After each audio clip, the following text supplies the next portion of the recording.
I honestly don't know where to begin.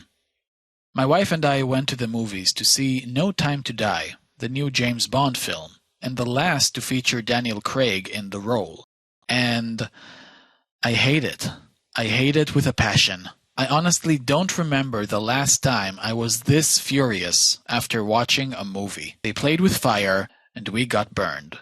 This isn't anything new. Over the past several years, we have seen multiple beloved franchises decimated by inept people with no love or respect for the art they've inherited, electing to prioritize their political, cultural, and social agendas instead of the actual fans of the works themselves. And now, I regret to inform that James Bond is their latest victim.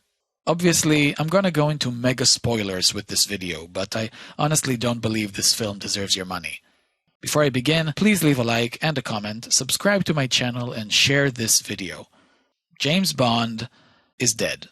They killed him. It's okay to have James Bond face adversity. He faces that often. Do you expect me to talk? No, Mr. Bond, I expect you to die. It's okay if he's beaten sometimes.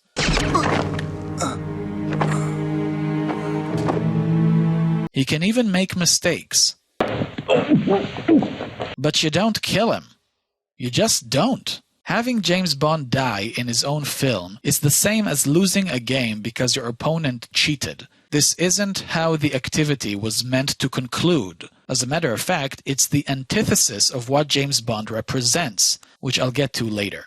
Now, I know it may seem ridiculous to be this upset over a fictional character dying in his own movie, but please stick with me for the duration of this video and allow me to explain why I believe that this isn't just a random dude who doesn't exist kicking the bucket.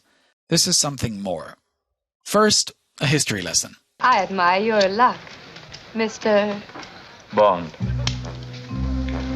James Bond. James Bond is a cinematic institution. One of the longest-running movie franchises of all time, spanning nearly 60 years and 25 feature films that range from pretty bad at their worst to some of the greatest action films of all time at their best. Regardless, all of them are financially successful, and almost all of them are beloved. But why? Why do people like these films so much? Well, it could be for several reasons. It could be for the fantastic action sequences, or for the interesting and exotic locales we get to visit. Maybe for the unique and fun gadgets. Or perhaps it's the menacing villains. Or the beautiful women. Maybe it's the incredible stunt work. It's probably all of the above, but none of them are the main reason. No, that reason is, of course, the character of James Bond himself, portrayed throughout the years by 6 excellent actors, their performances ranging from the campy to the serious, from the charming to the cold-blooded, from the young stud to the old veteran. Now, while some aspects of their performances are different from one another, other aspects remain constant throughout, namely James Bond's purpose and what he represents. So what is it exactly? How should we judge James Bond, the character? Well, if you're not a fan of James Bond and you don't like his movies, then you probably judge him based on his lows rather than his highs. Maybe you see the old Sean Connery films and the way he treats women, and you consider him a sexist and a misogynist. Maybe you see him violently kill people in his movies, and you see that as a form of toxic masculinity. Or maybe it's something else entirely. Maybe you just don't like the films because you consider them too repetitive or too formulaic. Maybe your grievances with the character are with how he never changes, and you think his films should be deeper, more complex, and that they should be truer to real life. Maybe. You're fully entitled to have these opinions, and there's nothing inherently wrong with them. But if you do hold one of them, there is one thing you need to understand, which is that the people who love James Bond and his films don't see it the same way as you do. More specifically, they don't love the movies for the same reasons that you hate them. To the fans, James Bond is an example of the classic masculine hero that every man wants to be and every woman wants to be with. You know the phrase. Oh, James. He's charming, suave, and charismatic, but he's also strong, determined, and competent. He's a perfect mixture of a gentleman and a soldier, and no matter how many men he kills or how many women he sleeps with, he almost always does it for Queen and country first and foremost. In most instances, he doesn't really care about sleeping with the women, and he doesn't gain anything from it personally. But he does it to gain information that is imperative to his mission. And that's not a bad thing.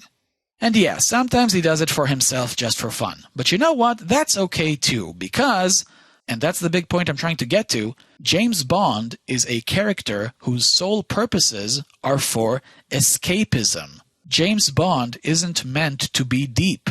James Bond isn't meant to be sophisticated or to say something about the real world. It's a fantasy. It's supposed to be a fantasy. It's supposed to be a male fantasy. The male fantasy of traveling to beautiful locations, killing bad guys, making love to gorgeous women, and most importantly, winning the fight, beating the villain, saving the world, and living to fight another day. Are you starting to see the problem with killing this guy? The whole point of James Bond is to save the world and get the girl. That's it. Almost every single James Bond film ends this way. And while some would call it formulaic, I would say, sure. But that's the essence of Bond, and that's the reason people love him. If you want a film that deals with real-world issues, or a film with a sad ending, or a film that'll make you think or cry, there are plenty of great films out there for you, some of which I myself really adore. But James Bond just isn't it, man. These films are supposed to be harmless fun and mindless escapism. See you back at the lodge. The Daniel Craig films messed with the formula more than previous iterations. Sometimes the ending would be bittersweet. Sometimes Bond wouldn't get the girl.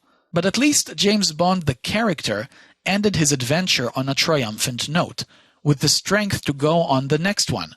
This left the viewers thrilled and excited to join him. Yes, that was fun. Can't wait for the follow-up. The next adventure awaits. I know it sounds like simplistic thinking, but again, that's the point. We know that the world is complicated and that life is hard and we don't always get our happy ending in reality.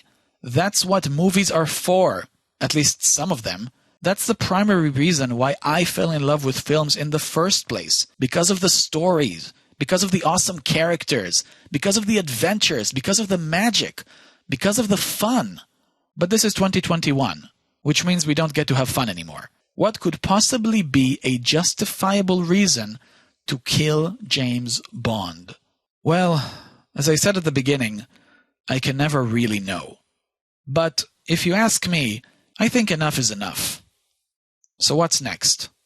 We all know there'll be another James Bond film someday. We all know they'll cast a new actor for the role. But would that be enough? Not for me. I don't want just another James Bond. I want the James Bond.